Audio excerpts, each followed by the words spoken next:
4, the member for Perth to move motion in relation to bushfires and defence aid to the civilian community. I call the member for Perth. Thank you very much. We have previously spoken here on the tragic losses sustained in the Yarloop fires and also of our gratitude to all of those that were involved in containing these terrible fires and dealing with the sequelae of them. Today I want to focus in our brief time on what we need to do for the future.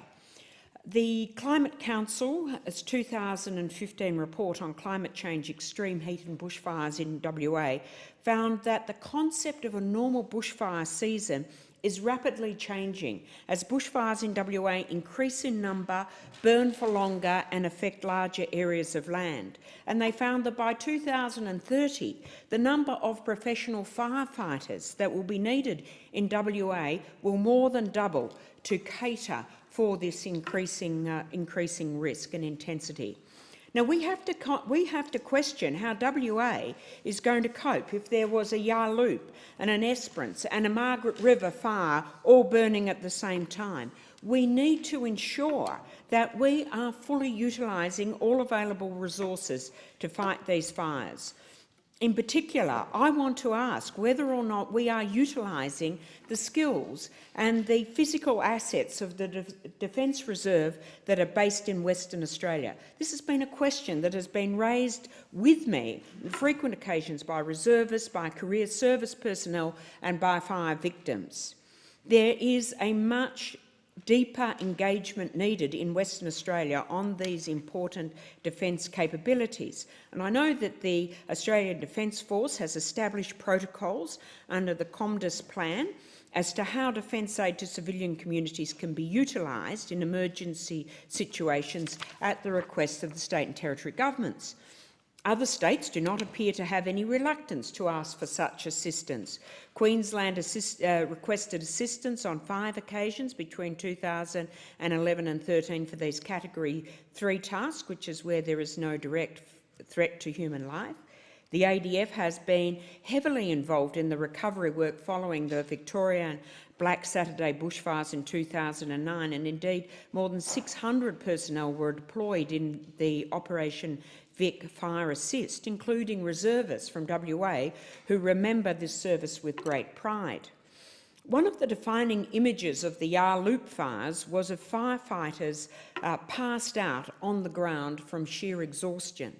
Then, in a subsequent fire in the southwest just a couple of weeks later, the local state MP had to call 000 to beg for food for the exhausted volunteer firefighters who had returned from 12-hour shifts to find no food or support. Now, I do understand that a senior defence member was part of the State Operations Centre team responding to the Yarloop fires, but this does not seem to have translated into assistance on the ground, even though there is a multitude of ways in which Defence could have helped. Defence has a wide range of assets in WA that could be utilised during bushfires. We have earth-moving equipment such as tractors and excavators that could be used to establish fire breaks. Water tankers that could be used as a refill point, ending the need for a 2-hour round trip to refill trucks. We have heavy-duty trucks that could be used to move personnel and equipment through the fire zone. And there is an army depot in Bunbury that is less than an hour from the fire zone with a range of assets that could have been utilised. Now, we're not arguing that Defence would have been out there holding the hose, but indeed they could be providing logistical support needed to free up the fighters' time.